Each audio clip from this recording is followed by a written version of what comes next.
push-ups. I've been doing sit-ups. I've been doing chin-ups. I've been doing pull-ups. I threw up once, but I'm okay now.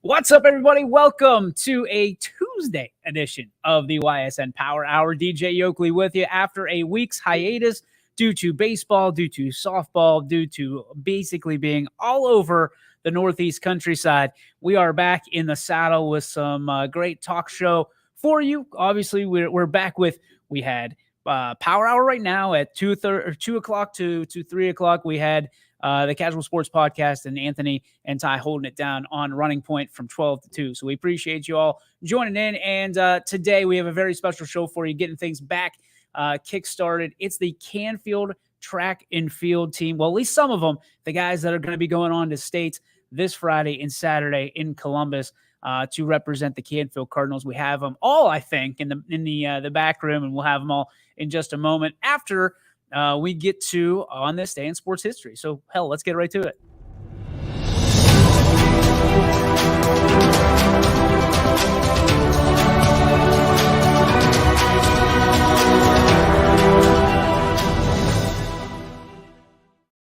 All right, so it is a track and field day. So we have to talk about the world record that was set on this day, May 31st, 2008, when Usain Bolt breaks the world record in the 100-meter sprint with a wind legal. We're going to ask these guys what that means.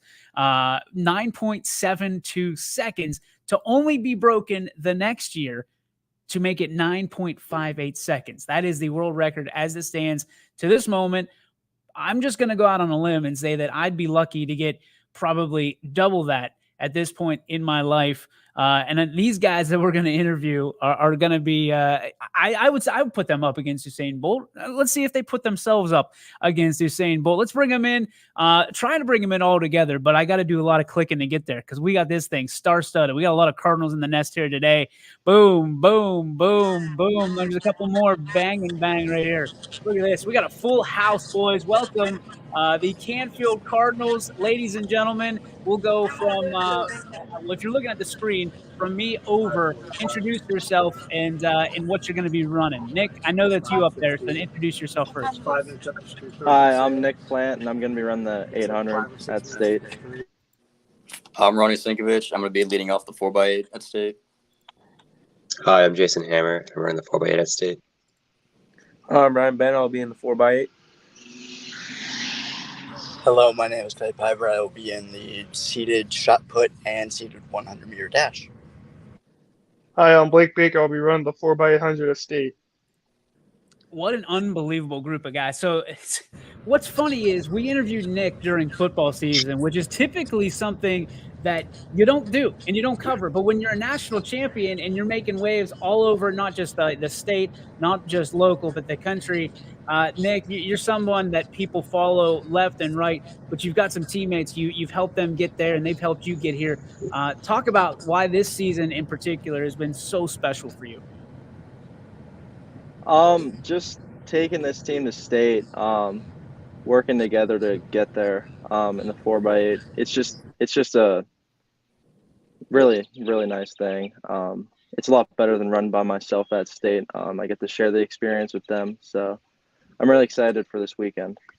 So we talked about it before, when you're a national champion, does it kind of water down being a state champion at all, or is it still a little bit of excitement? Well, there's still excitement. I'm excited for the national meets just as much as the state meets.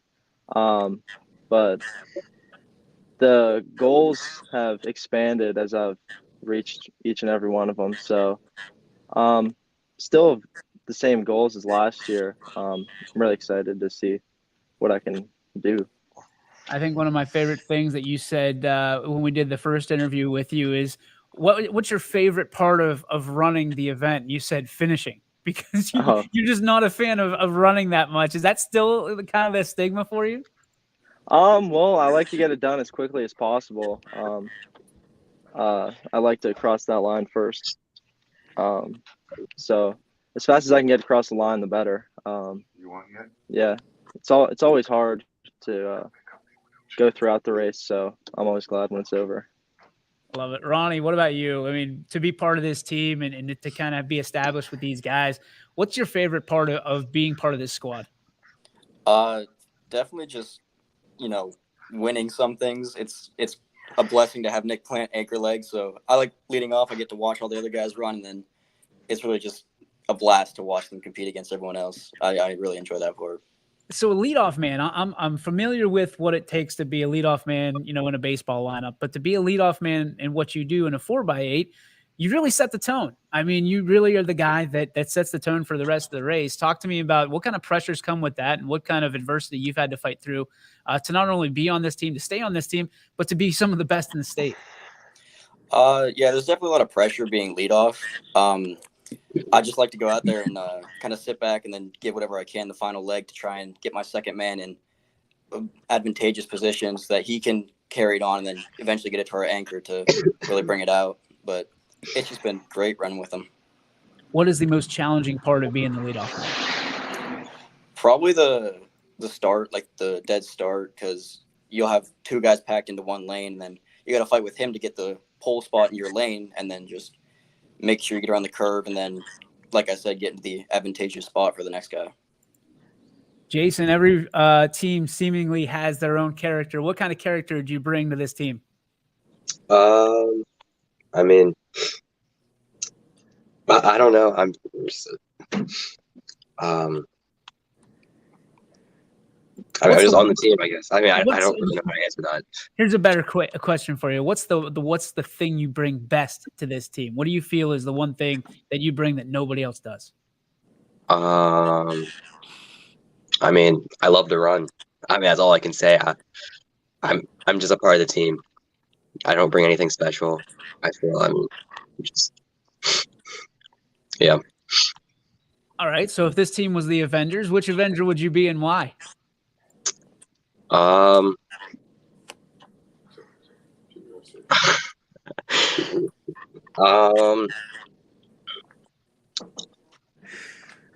don't know.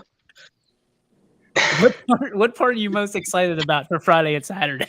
For Friday and Saturday, I'm most excited to finally make it to state, first of all. And then I get to race at state and compete. And then on Saturday, I get to watch my teammate run the 800. Love it, man. Ryan, let's kick it over to you, Ryan. You got the giggles right now. So now let's put the pressure on you. What are you most excited about for Friday and Saturday?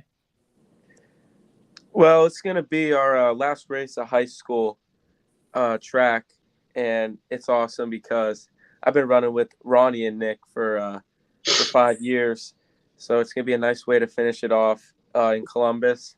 And then we got the young guys, Jason and Blake, and they're going to be upperclassmen next year, so it's going to be nice handing it off to them to lead the program for the next couple of years. Do you consider yourself a leader because you're an upperclassman and kind of leading the way for these guys? Yeah, I love to set a good example for the younger guys, and I've had a lot of experience, and just making sure that they can be the best that they can be, and by the time that they're older, that they can step into that role and hopefully get the best out of others. I like it, man. Spot on. All right, let's get down to let's go to Blake Baker first. Blake, when you think about this team, why is it so special to you, these guys? Well, these guys play a big role in my life. I obviously love to run, and I'm on this team. I prioritize this team a lot. Practice with these guys basically every day. means a lot to me. Training with these guys, racing with these guys means a lot to me. So everybody plays sports for different reasons and finds different kind of reasons that they're so good in that said sport. What is it about running that makes you want to run? I've been trying to figure this out because I'm not a runner. Like I'll run if like a dog's attacking me, like I'm gone, right? But other than that, I can walk places. But you guys enjoy running for fun. Talk to me about what running and why running is so special to you, Blake. Running's special to me because I started taking it seriously in the 8th grade. I didn't really like it that much at then, but I just wanted to get better at it just because thought I had potential in the sport. And then I improved a lot in my 8th grade year, and then I fell in love with it ever since. I've been training for it intensely ever since then, and I'm doing it with my best friends too. And that adds to my pleasure for it. Is it, and this might be a question for all you guys, is running something you have to be good at in order to like want to progress in it? Or is it something that you actually want to do for fun? Like you enjoy just going out and go for a run and clearing your head? Anybody can answer. I don't care. I find it to be it's a hard sport, because every time you're on the track, it's pretty painful. But I think the more you do it, the more you actually enjoy the toughness that it takes and getting better. And it's awesome because it's like no other sport, how easy it is to see how you progress. And, the numbers can speak for themselves. It's just awesome to see how you can develop over time. Ronnie, is running something that you can see yourself doing when you're 40 years old and just kind of doing it to stay in shape? Or is it something where when you're not being competitive, you're done with it? Definitely the second option for me. I kind of have a reputation on the team of being like, I do the bare minimum really to get the guys where we need to be. But no, yeah, I probably won't continue running after this, but I definitely love to compete with these guys. All right, let's get to Cody here. Cody, talk to me about, you're a very special young man who's going to be in the States in 2 different spots, from the seated 100 meters to the seated shot put. What kind of intensity and mindset do you have to go and be an athlete, both on the track and in the field? What type of intensity?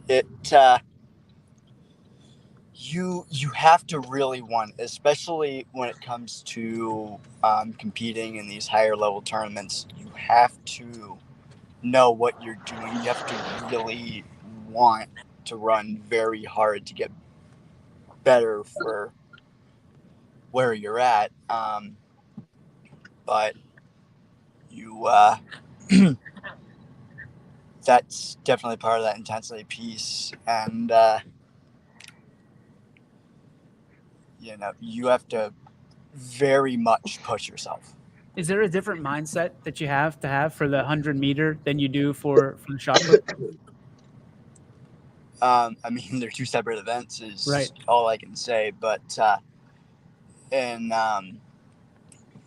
differentiating two, you have to essentially have to think, okay, I need in the case of the 100 meter, you really need for your legs to really want to prepare yourself forward.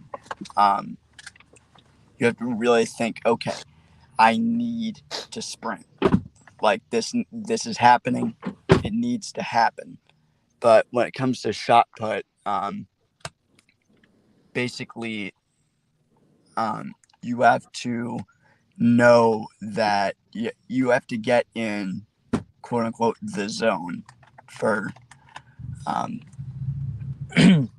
just for the sake of argument. You really have to be in the zone. I like it. You've had success in both of them, and you guys obviously have had a ton of success across the board. So let's get off of the track and field. Let's talk about you guys personally and some questions that maybe not set for Friday and Saturday, maybe not aimed towards that. But the first question I have to ask is, you guys see all the success that baseball had this year, and they all had blonde hair for the majority. I think 90% had blonde hair. What's one thing that you guys do collectively that maybe nobody knows about? It's obviously not the blonde hair, but is there something that you guys do or a routine that you go through collectively that maybe no one to this point knows that you guys do? Nick, we'll start with you. No, I don't really think there's any one thing that there is. We like to make bets on if we make it to state and stuff like that. Last year, I made a bet with one of my friends. If I won state, I got to give him a haircut. I made a bet with Ronnie this year. If our 4x8 team made state, I get to give him a haircut. So that's Look at one that thing. flow. Yeah. Look at that flow. Yeah, he's gonna cut it real good for me. I'm hoping. Is if you made it to state? So that's going to happen before Friday. No, I think that's we're gonna bad do luck. it after Friday. Okay. Just so it gets one last ride with the hair. For those gold medal shots, right? You got to have that good flow for those gold medal shots.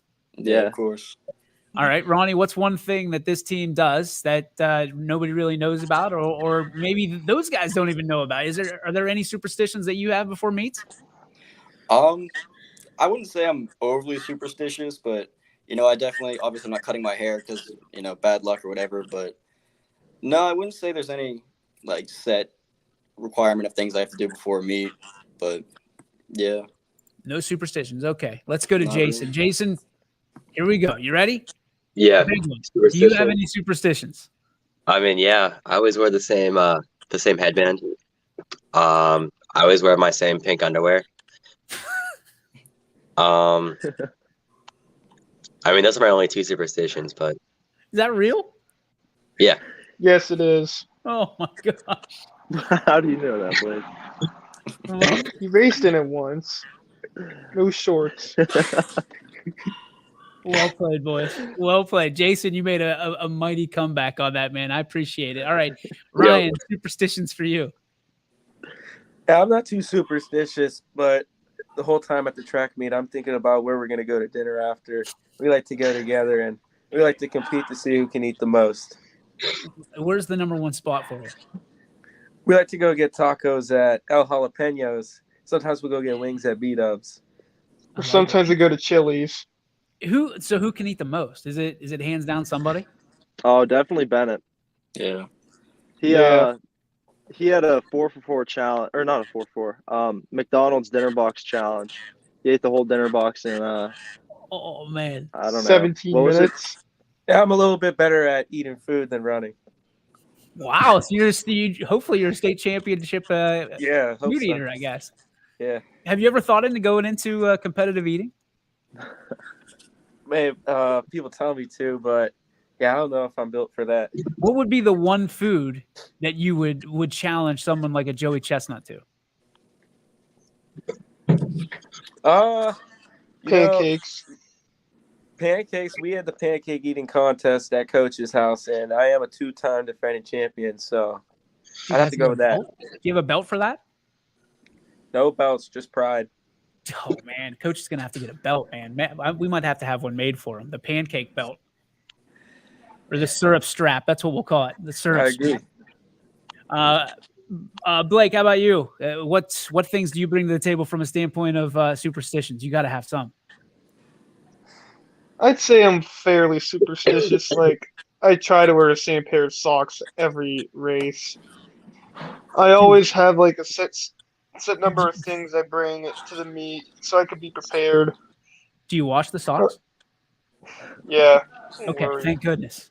I was a little worried. Those things might be standing up by themselves.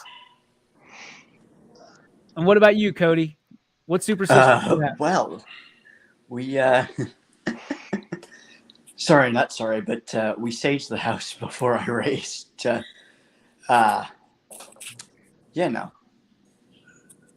Make sure that no bad omens screw me over.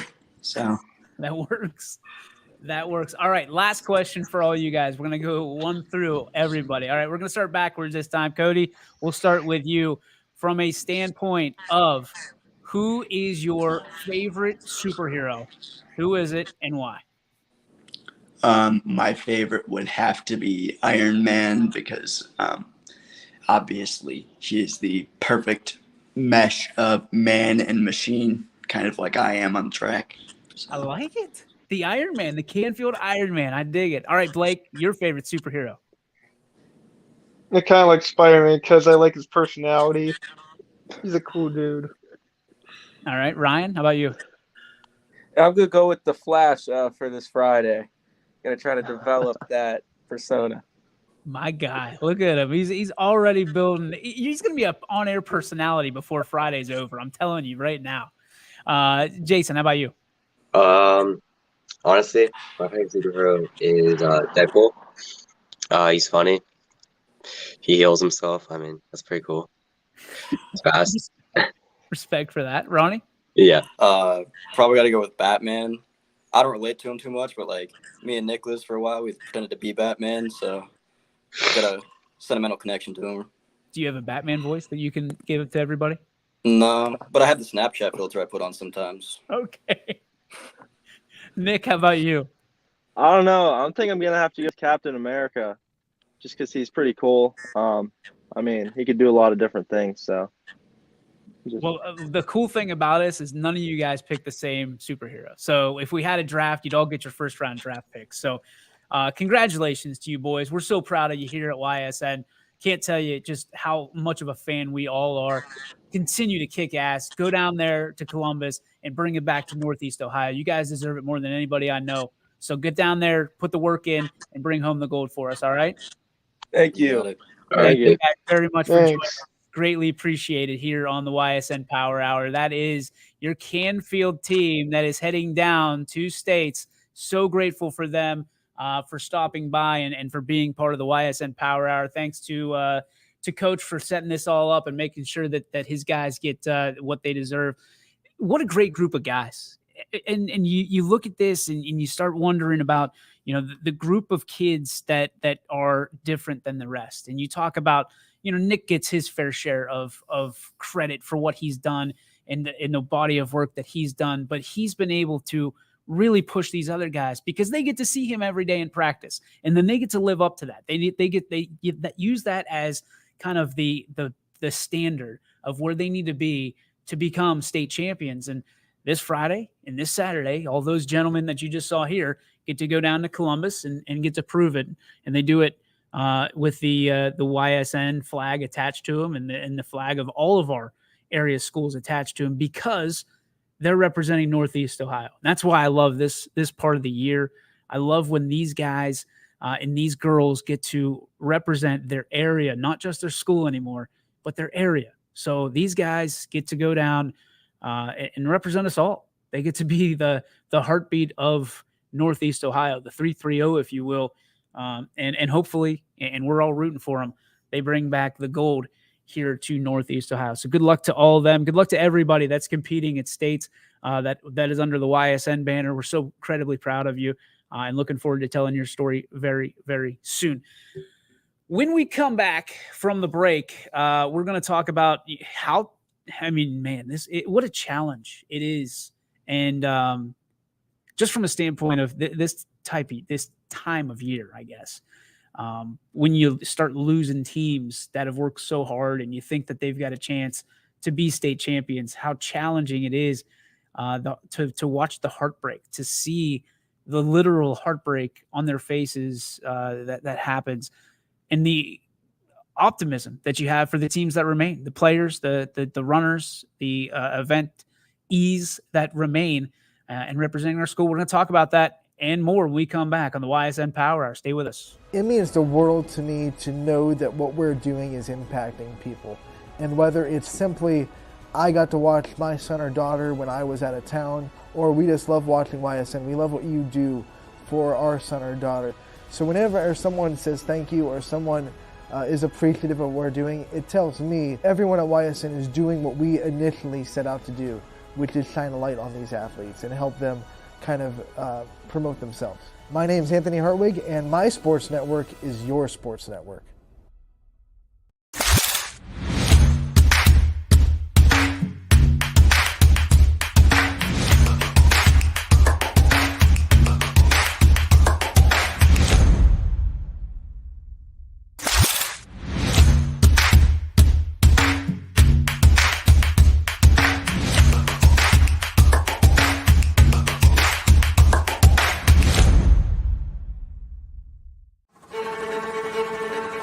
reliability,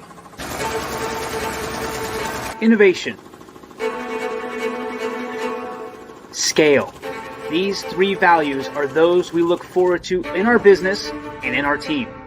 If you're ready for a reliable employer who looks constantly to think outside the box in big ways, we're ready for you. Apply now. Help us push the envelope and deliver success. Envelope 1. Take that one extra step. Before the lights come on, before the workday begins, before a long day is ended, or it's time to have fun. It all starts with the people at Joe Dickey Electric. From replacing a light fixture in your home to building a substation for your business, no job is too big or too small. The people of Joe Dickey Electric power them all. Joe Dickey Electric, over 60 years of powering the Mahoning Valley.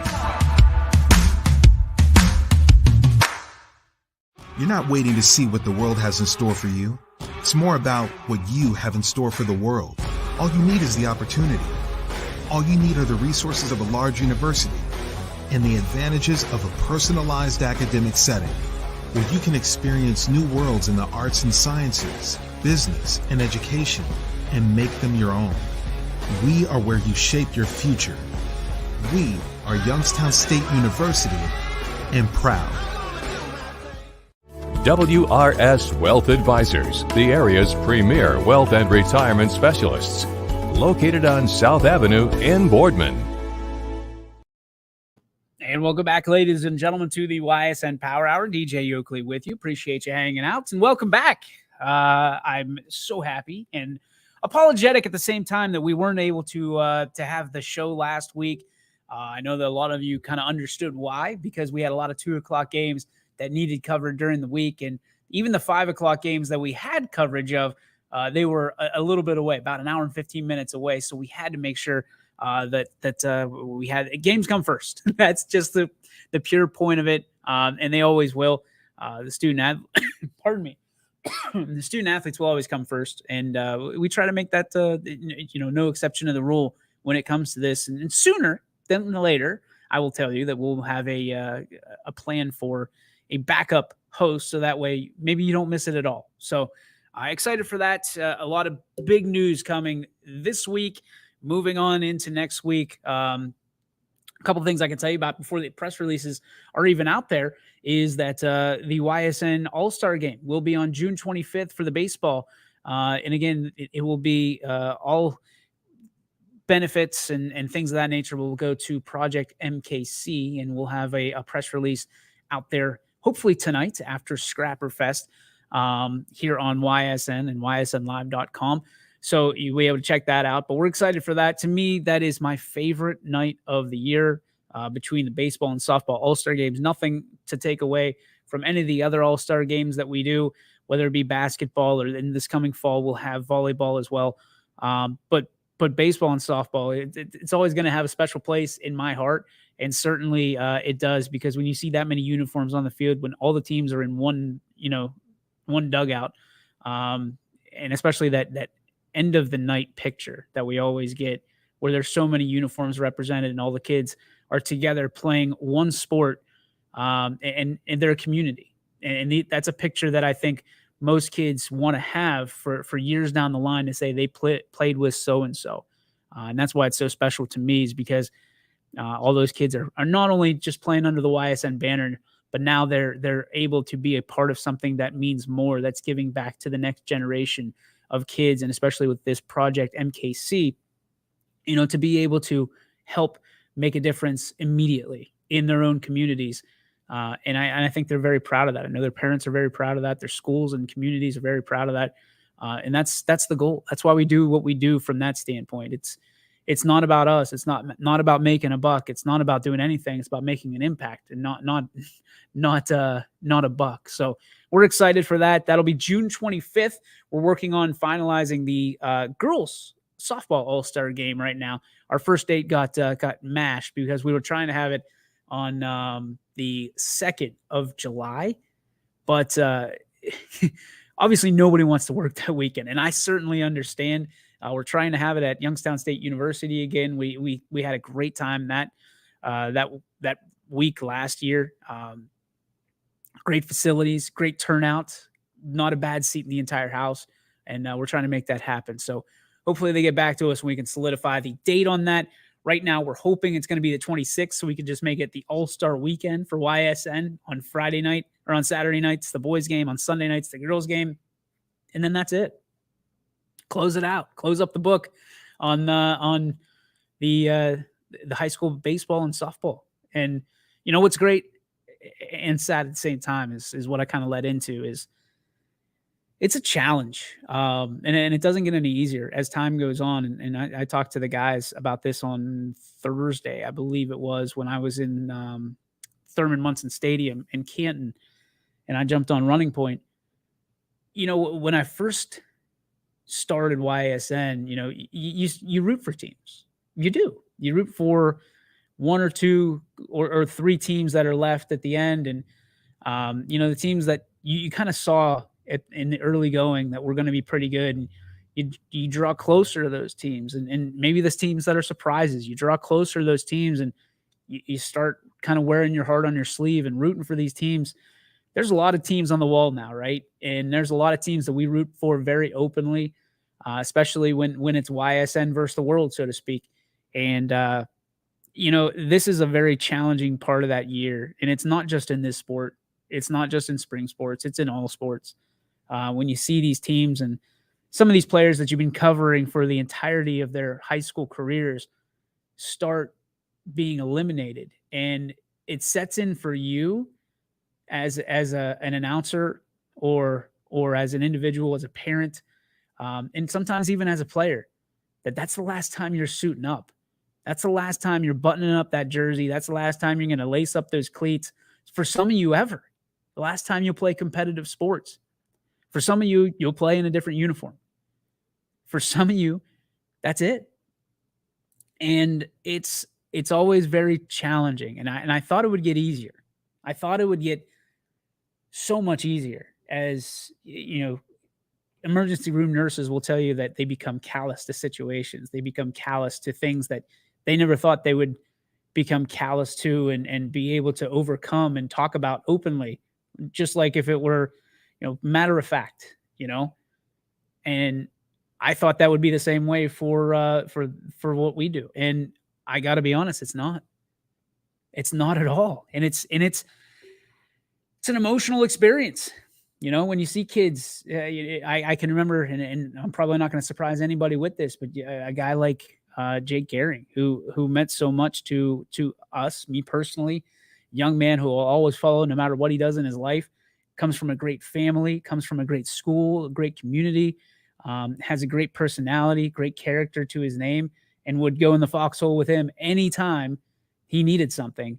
When you have a senior year like he did, where, you know, you basically are done. You're shelved. That's it. You don't get one. And to not have that opportunity to chase what he wanted most at that time in his life, it was emotional. And then you know, they don't win a state title, and it hurts because that's a group of seniors at that point last year. That was our first freshman through senior class that we had at YSN.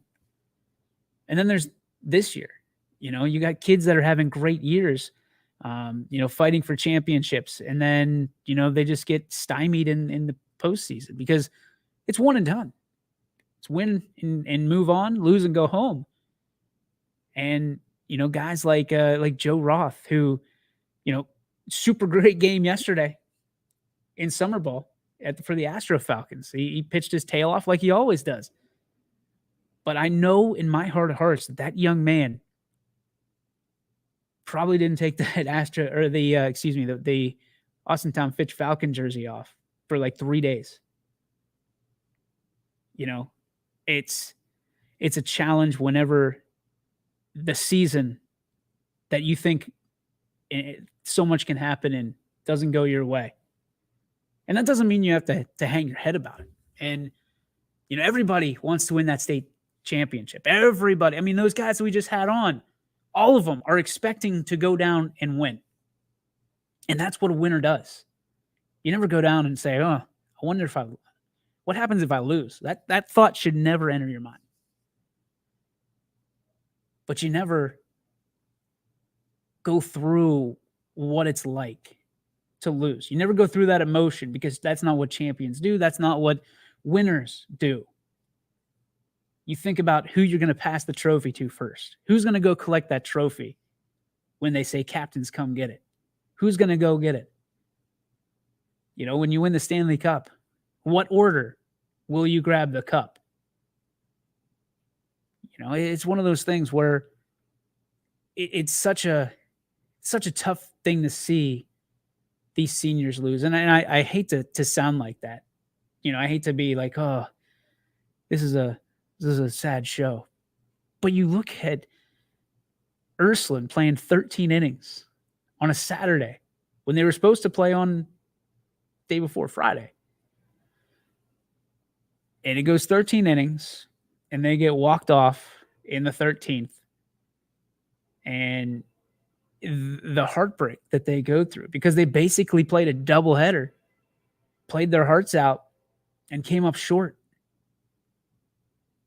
It's a challenge. I know it's part of sports. I know it's part of life, but it's a challenge. It's something that you watch from afar and you go, "Whew, man. Whew, the heart hurts." The heart hurts for those kids, especially those seniors who won't be able to kind of go back and avenge that loss. And then you go to a game like Austintown Fitch. I mean, it felt like every time Austintown, you know, took one step forward, North Canton Hoover took 3 steps. They were just 1 for 1 and then 1 for 1, and then Hoover went up. And it sucks. You know, you're happy for Hoover, you know, congratulations. But for those young ladies and for Coach Ward, that's a tough experience. And that's a tough way to learn about life, right? It can be a hell of a lot worse, and we all know that. Sports are controlled for the most part, but nobody's going to be able to control that heartbreak. You know, there's a lot of things for those young ladies to be proud of for the season that they've had, for the unbelievable amount of softball games that they've won. I think 3 losses on the season total for Coach Ward and the Austintown Fitch Lady Falcons. I mean, that by itself, that should get a standing ovation. Pillar to post, really the team of the year for the power rankings. Never lost it. What an incredible year comes to a crashing halt. But as so many will tell you, the further you get in life, the more people, the more obstacles will be standing in your way. And the OHSAA playoffs are no different. Some teams have to be less of a wrecking ball and more of a seeing eye single, right? They just need to find a way, carve a way to get to where you need to go. And everybody's looking for the home run. Everybody wants to win by 10. But a lot of times it's the teams that are gritty and can win by 1 on any given night. Look at Niles. We didn't get to talk about any of the games last week because I wasn't here. Niles McKinley steps up in a big way and beats you talk about the Red Dragon. They were the Dragon Slayers last week in beating Canfield. Shocking the world. I just remember how many texts I got the second that last out was recorded. Canfield lost. Canfield. And listen, they're still 14 to 18-year-old young men. Win, lose, or draw. As impressive as it was for Niles, and trust me, I was, wow. Gritty, determined, a team that is completely different in the playoffs than they play all year long. Coach Canary, phenomenal. And I don't know what he does and how he does it, but he's such a good coach. Great coach.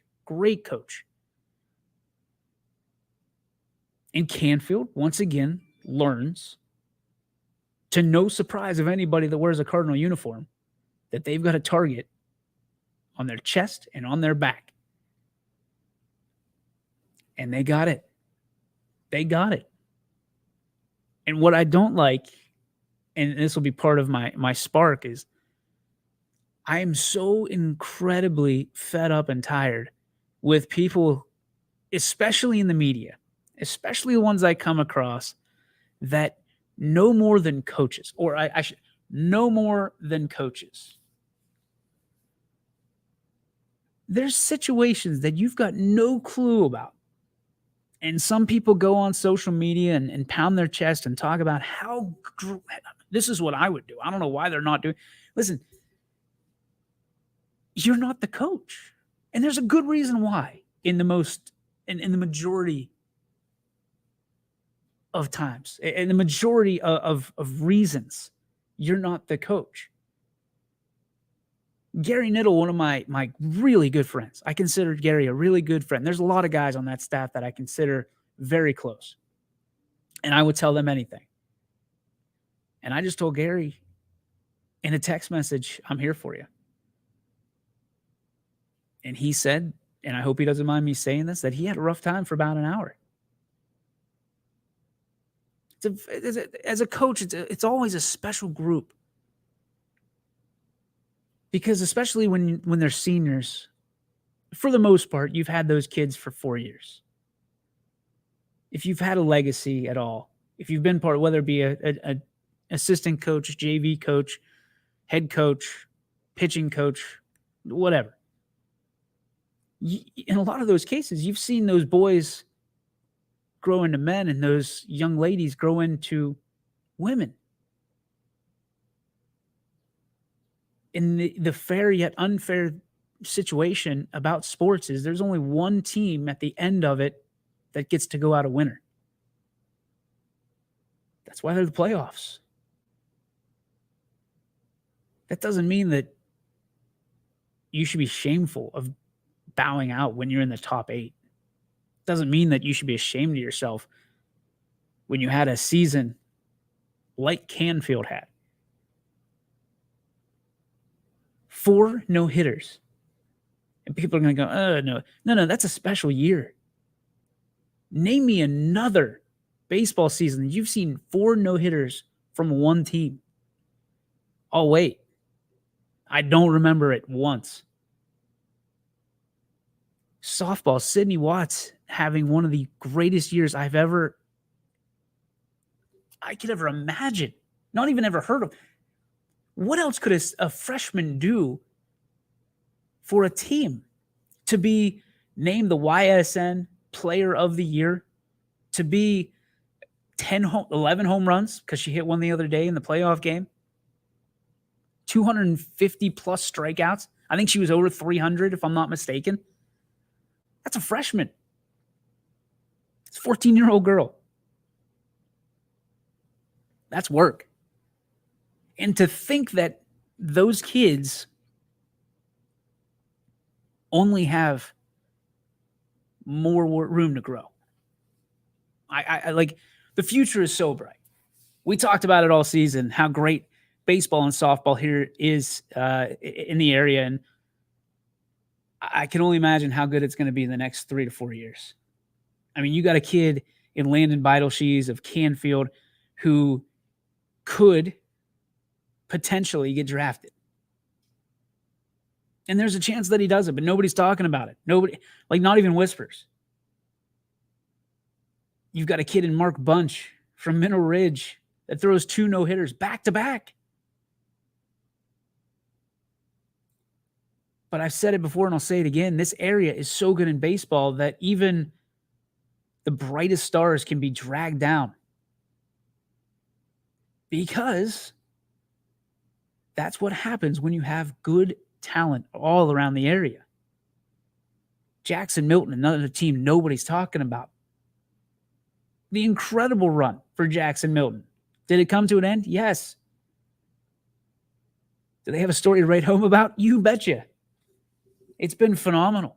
It's been phenomenal to watch. Siggy chiming in. Thank you for that. Says so many fantastic moments this spring on the diamond. Yeah. Torrey Firth. another young lady that, pressure creates diamonds. Man, is she a diamond in the rough. Columbiana County doesn't get a whole lot of love, but they've got 2 ace pitchers, one in softball, one in baseball, that should get a heck of a lot more love than they do. The area just continues to grow at track and field. Amazing.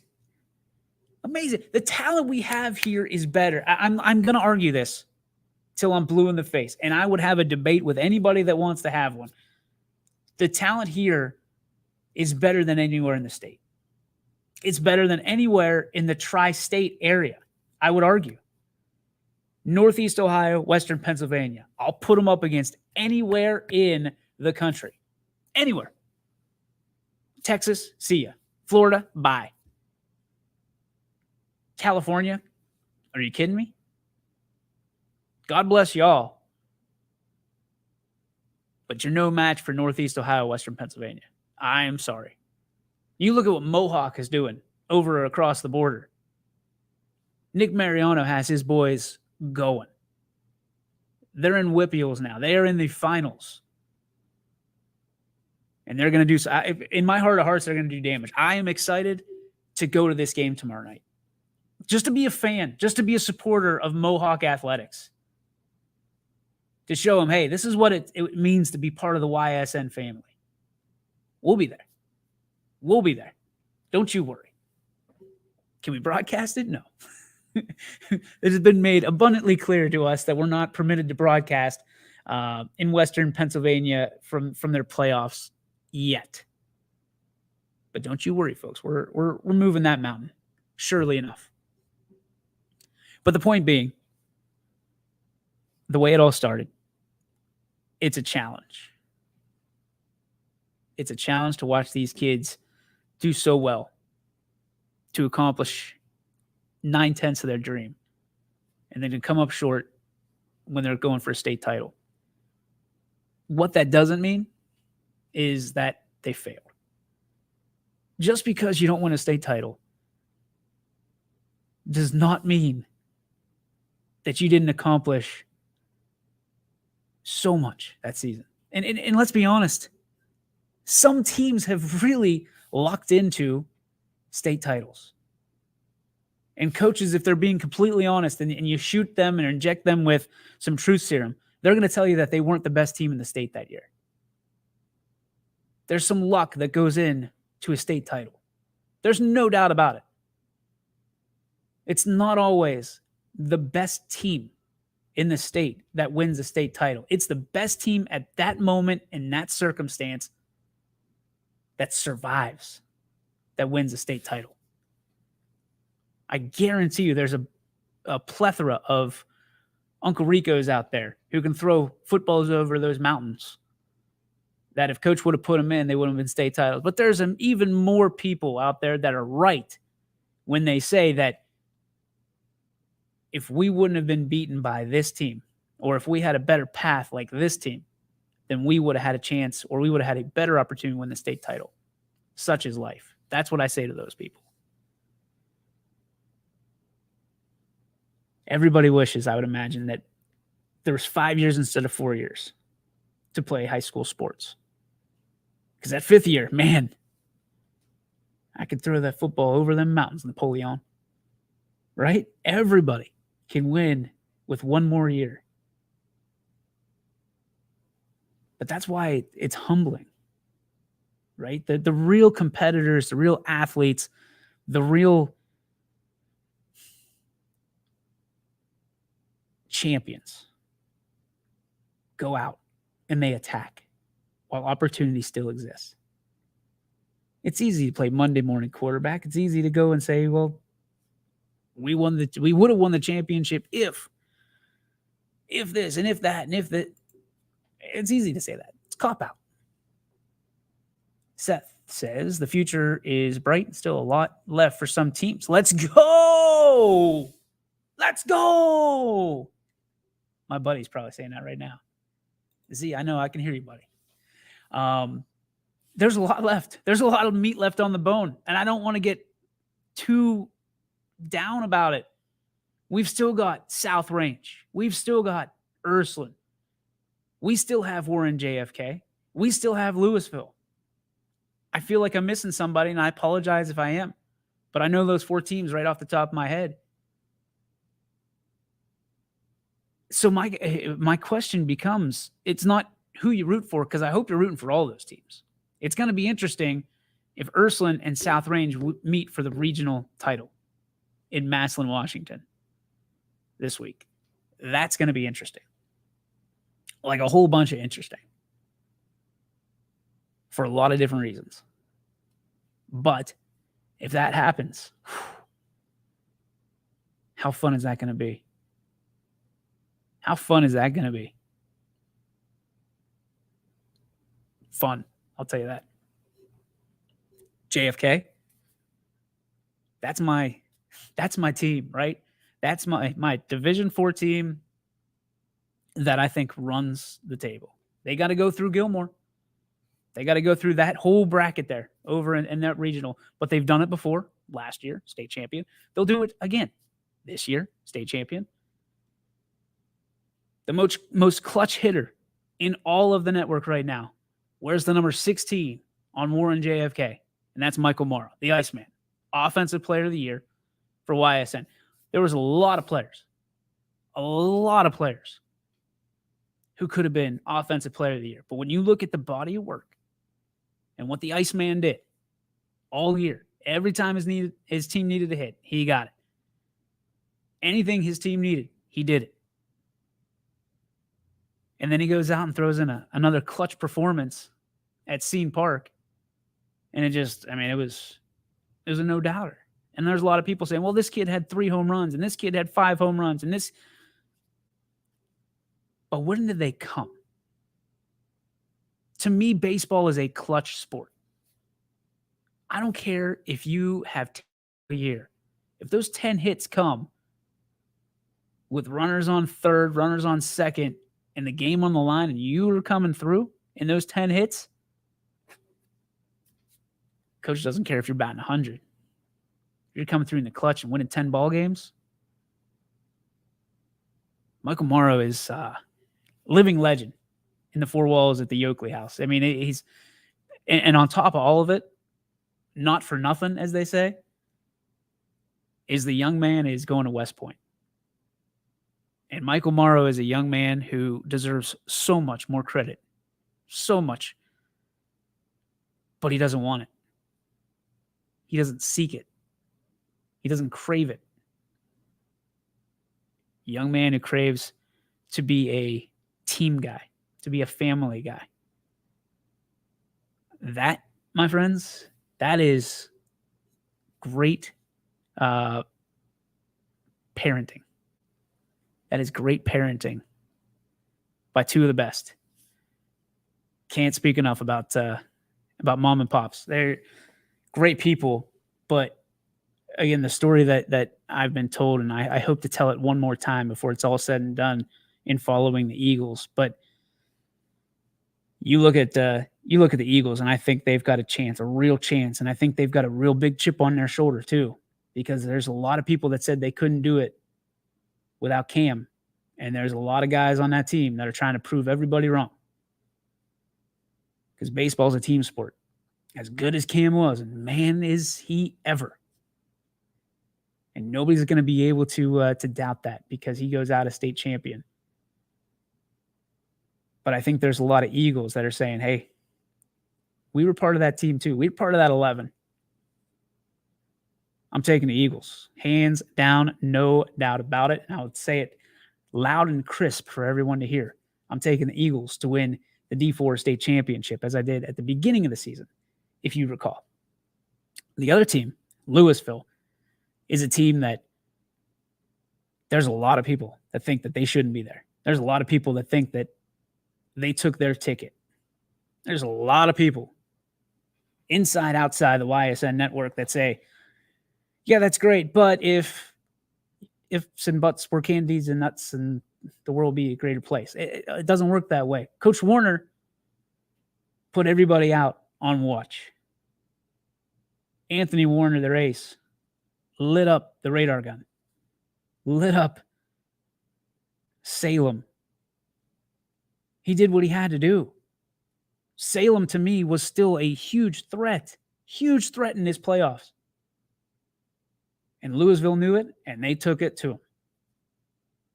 They scored 2 runs that were, anybody on that team is going to say they were earned, but they were also given. And they made them stick. They won 2-1. Then they won 2-0, scoring another 2 runs in the first inning against Marlington. And now they're in the regionals. And they're playing 15 minutes away from home in another turf stadium. There's a lot of people that are doubting Louisville. The same way that last year, a lot of people doubted Salem. 2 peas in a pod. That's who they are. They just changed jerseys. And I know those communities aren't going to be like being compared to each other, but trust me when I say this, it's an honor. It's an absolute honor to be compared to one another. Louisville is my dark horse. I like this team a lot. They can stick it. They can pitch. Candle's a great catcher back there. Commands, receives very well, can throw out runners. His pitchers trust him. JT Popek, Defensive Player of the Year at shortstop. Yeah, not a bad roster. Charlie Roberts is like a ranger out in center field. Just commands respect. Then you look at Ursuline, right? Brady Shannon. Need I say more? Yeah, I need to. Because Brady Shannon was the headline coming in, and certainly deservedly so. But it has been a team. Carrilla, my goodness. He's pitched his tail off. And they've battled through adversity. Trey Civarella has been injured. Hasn't been able, I think he's shut down, as a matter of fact, if I'm not mistaken. And still Ursuline is there when it counts. When everybody was down on them all season, Ursuline, one of the last ones standing. And then there's my buddies over at South Range.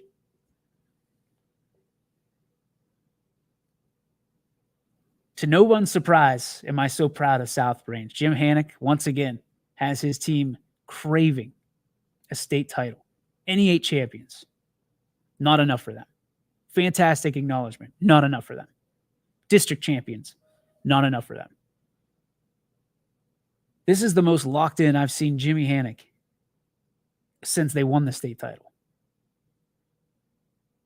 Like, locked in. And he's got the horses to do it. And he's got it arguably, and this is going to sound weird, I would say arguably a better team than he had in 2018. He had star power, no doubt about it. He's got a little bit of star power now with Billy Skirpak. Aiden English, who's going to be going to YSU. 1-2 punch, bang, bang. But I'm going to argue that they're a better team than the team in 2018. 2018 was a band of pirates. They were there to steal the show.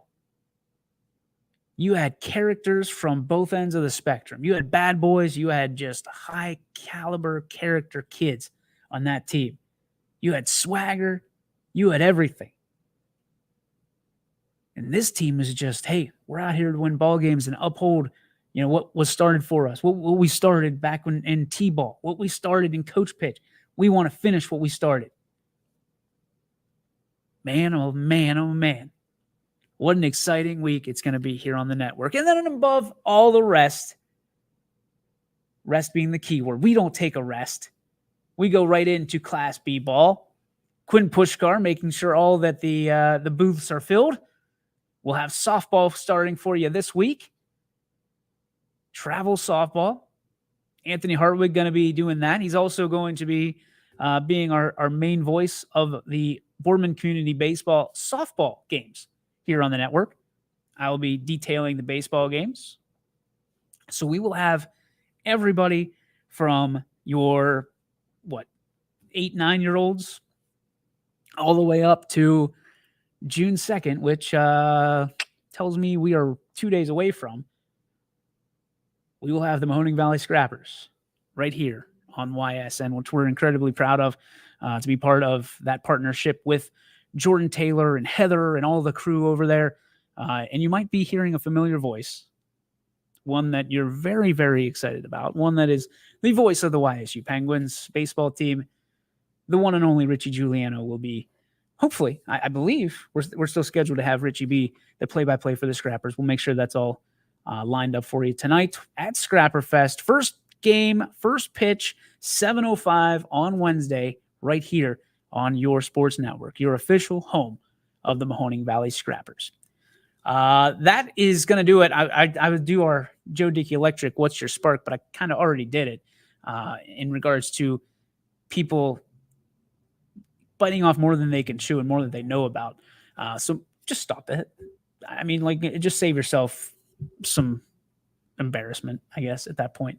That is going to do it for our show today. Join us tomorrow. Scotty Mincher will be here, which is always a fun show for us. And we will talk more sports, and we'll get you updated on everything that happens tonight. I'm headed out to Scrapper Fest right now. Hope to see you out there. A completely free event. Go and support your local scrappers and see Scrappy and all the whole crew out there, and including myself and Richie Giuliano. On behalf of all of us at YSN, I say thank you for tuning in. Head over to ysnlive.com/live for all the live games we have on tonight, and the majority of them coming from Scene Park, and the playoffs pick up again on Thursday. Again, we'll see you tomorrow, 3 to 4, right here on the network. Peace. YSN thanks you for watching this presentation of your sports network. For stories, stats, and